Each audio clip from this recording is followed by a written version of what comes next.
Welcome to my Midlife Capers. I'm Kara, and I figured I'd give you a video today that covers some of the learning curve involved in living in a camper long term now that I've been doing it for a few weeks. And one of the first things that I wanted to talk about is some safety and security things. I learned a really hard lesson early on. Like, I think it was at the first campground where I tried to set this whole thing up.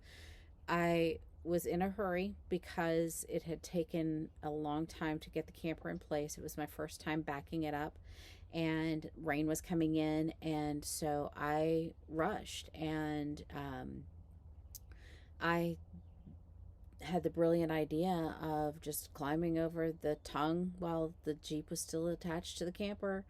And I have short legs, so I didn't make it, and my pants leg hung on the hitch, and I face planted. And to this day, my glasses are still pretty wonky because of it. And it was a very jarring experience, and I was beginning to really question my life choices. But I still had to get this camper set up. So I plowed through and I did that. Then I made another mistake.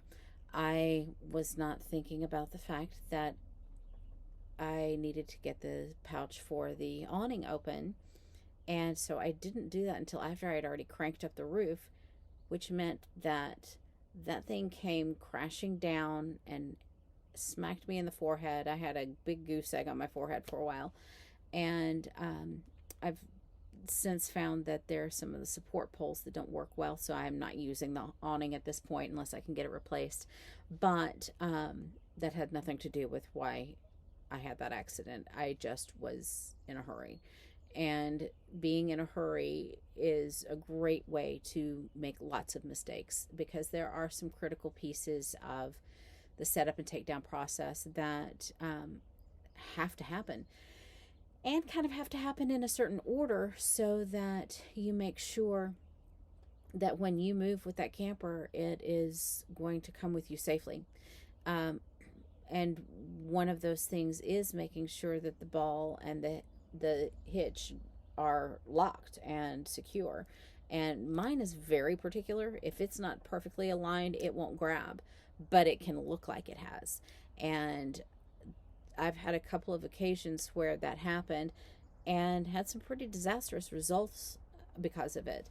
So now I am hyper diligent about making sure that it is secured perfectly.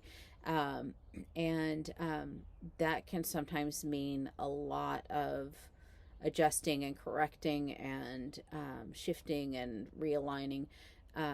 Unfortunately, I did get a backup camera for my Jeep, but it didn't arrive in time for me to have it installed professionally, and it's way out of my wheelhouse for what I could do on my own. So I'm pretty much my own spotter, which means that I go based on what I think things are supposed to look like in the rearview mirror for getting it aligned with the camper, and then I get out and I check to see how close I am, how much adjustment I have to make, and get back in, do that, get back out, see where I'm off, and it's a process. And unfortunately, even if I think I am heading in the right direction, if I have a situation like when I was in North Carolina where I had to back up over the root of a tree to get aligned with my camper, that always ended up throwing me off course a little bit. Another thing that often happens is I think I'm there as I'm adjusted for the amount of space that I think I'm supposed to do, and then I let the brake off and it rolls. And so I have to adjust again and again and again. I think the most I've had to do adjustments in one attempt was 30. Recently I was able to do it in 4 corrections, which was a really thrilling thing.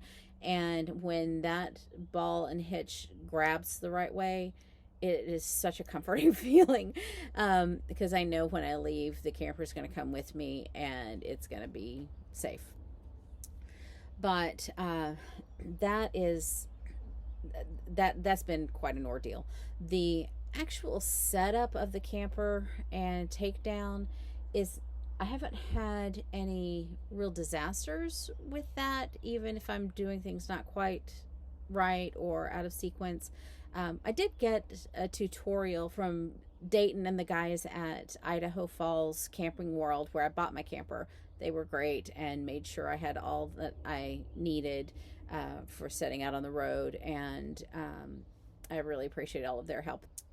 They walked me through the setup and takedown process, and I thought I had it pretty good, but there have been some things where I've had to adjust my process, not so much because I'm doing them different, not so much because I was doing them wrong or because I didn't learn it the right way, but just for me and how I go through this process.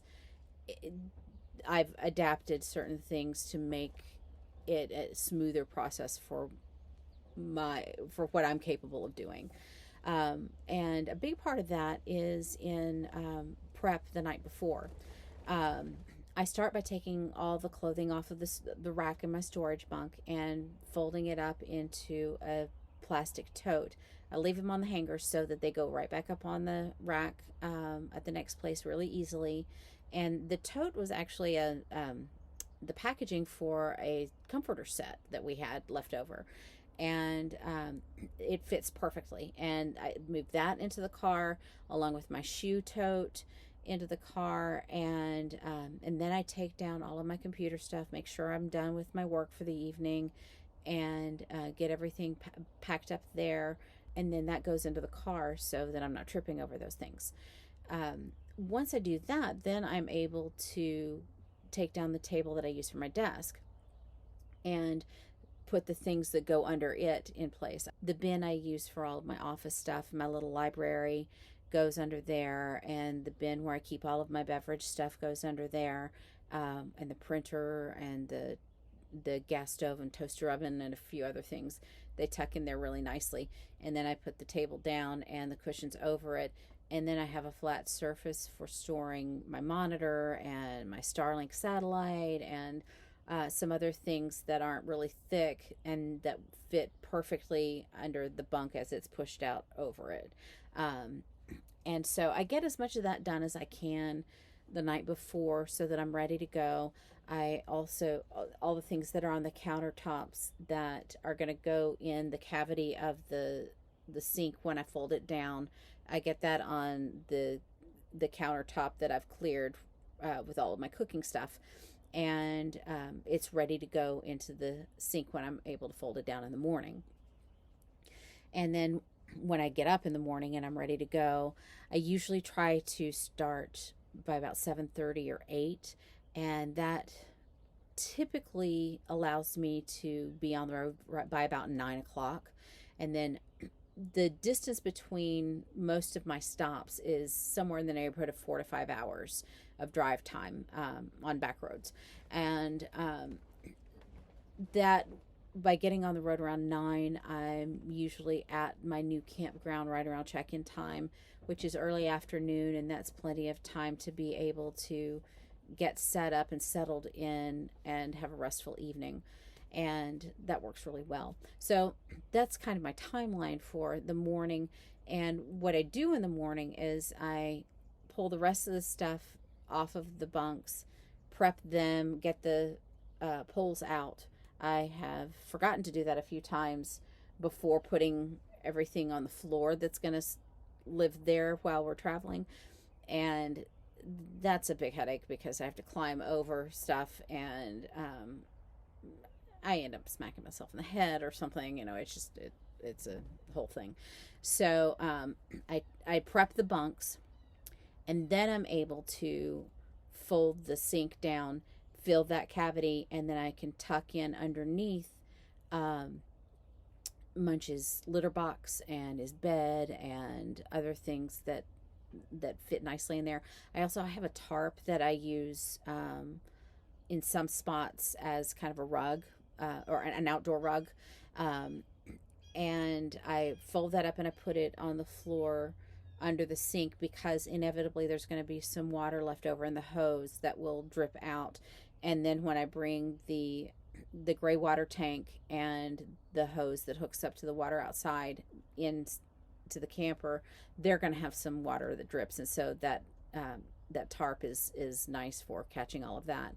And once I've got that done and I've disconnected everything outside, I take the bunk covers off, and that's a really cool thing that I found a little ways into this.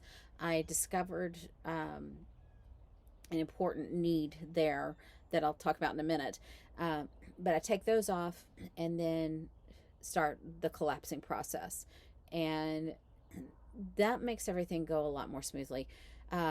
Another important part of that process is that I move Munchkin to the Jeep before I really start packing up in the morning, because he has this tendency to either get in the way or try to hide in tucked away places when his environment's being disrupted. And both of those scenarios can cause big problems and big delays. So he goes in the Jeep to hang out while I'm getting everything taken down. And that works really well, except that when I am going to move the Jeep to get it hitched, he does usually try to bolt at some point. He's also learned, it could be an accident, but I kind of don't think so, because he is a pretty savvy cat, how to lower the windows. He steps on the button and has an escape route. And after the first time that happened, I put the child lock on it so that he couldn't get the back windows down. But then he figured out the front ones too. And so that is a bit of a problem. I just have to kind of try to keep him entertained and occupied if possible, and distracted while I'm in and out of the cab trying to get things aligned. So once we get everything hooked up and we're ready to go, we hit the road to the next spot, and the setup process is going more smoothly. I did have a little bit of an additional learning curve on these bunk covers, because the first time I did them, they went on fine, but then I looked at the instructions and discovered that I wasn't doing it the way they recommended. So I tried that the next time, and it ended up making it harder to get the bunk all the way out, so I couldn't get everything set up, and it took way longer than it should have. So I'm going back to my way of doing it on that. I think that's it as far as those types of things. Now, there are a few things that I have discovered I don't actually need that I had brought with me. One of the big ones is a sort of a cat tree collapsible thing that I got from Munch that I thought would be a comfort for him, and he had no interest in it whatsoever. And I have found that I can just open the window above the storage bin here, or I have a cooler over in the storage bunk, and I can lower the window there, and there are a couple of other spots, and he is perfectly happy just perching up there and looking out the window and seeing what's out there. He also, now that I'm hanging my clothes in the storage bunk, he loves to burrow in under there and feel like he's in a safe place. So he has more than enough for what he needs there. And so I just actually left the that cat tree at a campground by a dumpster, hoping that someone would take it and enjoy it. Another thing I got that actually is really cool, it just didn't work for us, was a portable cat litter box. It has a top that zips off and on, so you can get in there and clean it out, and a little door that you can unzip and fold up for them to have access to it. And then you can zip all those things up when you're toting it around so that the litter doesn't spill out. The problem for us is that it just wasn't big enough for him. He is extremely meticulous about his litter box, more than a lot of other cats I've had or have known. And he will sit in there for 10 minutes sometimes if he feels he hasn't gotten things covered properly. And that smaller environment, it was making him miserable. So I just got him a regular litter box that's bigger, and it does have a top with a rim around it to hold things in. And then when we're moving, I put the scooper and all the other accoutrements and in there, and then I put a little pad that has a scratching area, but it's also great for catching litter. Fold that up and put it in there, and then tuck a garbage bag in on top of that, and it keeps everything really contained nicely. And it goes under the sink when we're towing, because he's not going to need a litter box for the amount of time we're in the car in most cases. And then I can just carry it inside if we stay in a hotel overnight for some reason. And another thing I did away with is my trash can. I had a little one with a lid, which was nice, and in theory it was great, but the reality is that it had these little clips that are supposed to hold a garbage bag in place, but when you pulled the bag out, it would snag, and so it made a mess instead. And that was a big design flaw on it. And for the usefulness I got out of it, it just wasn't worth taking up the real estate on the floor in this small space. And the reality is, I'm taking the trash out every day. I don't leave stuff in here because the odors can get overwhelming really quickly. And so I just keep a trash bag in a corner and throw stuff in it, and then I go to the dumpster on the campground at least once a day and keep that stuff moving out of the camper. So a trash can just was not necessary for me. I'm still trying to figure out the logistics on how much fresh food to keep or to get for the amount of time I'm going to be in a space. My Yeti cooler still isn't great for keeping produce fresh for very long, and I don't have space for it in my little refrigerator. And actually, it ends up keeping things too cold, and greens wilt very easily. But I do really want to have as much fresh, real food as possible rather than packaged and preserved stuff, because my body needs that for all the demands that come with this type of lifestyle. And also with my dietary restrictions, that's just necessary. So I have overbought. I have not planned well at times, and ended up throwing away produce that goes bad quickly. And so that's been very frustrating for me, because it's so wasteful in so many ways. And then I'm also not having on hand the things I need to make a meal. And so trying to figure out which things have a better shelf life, but are still fresh has been a little tricky. Let's see. So now let's talk a little bit about some of the things that I probably should have known or thought about, but just didn't occur to me. One of the more obvious ones is that I don't have access to a full-length mirror. The best I can do in most cases is either the camera on my phone, or I have a cosmetic mirror. And so I just have to kind of hope that the outfits I'm putting on actually look right. I did try to test as much as possible putting either using outfits that I wear on a regular basis or trying on some new things to make sure that they were going to work okay without being able to look at myself when I get dressed. And I guess I probably should have thought about that, but you know, it's one of those things that you kind of take for granted, I think, when you're in a normal household. And another thing that I did not consider is how much bugs and dirt were going to be an issue. I am not a novice to camping. I grew up doing lots of camping with my family. My first 4 summers were spent at a campground. I'm not unfamiliar with bugs and dirt by any means. I guess I just was thinking that because I'm not tent camping, so I'm not on the ground, and because this is a little bit more contained, that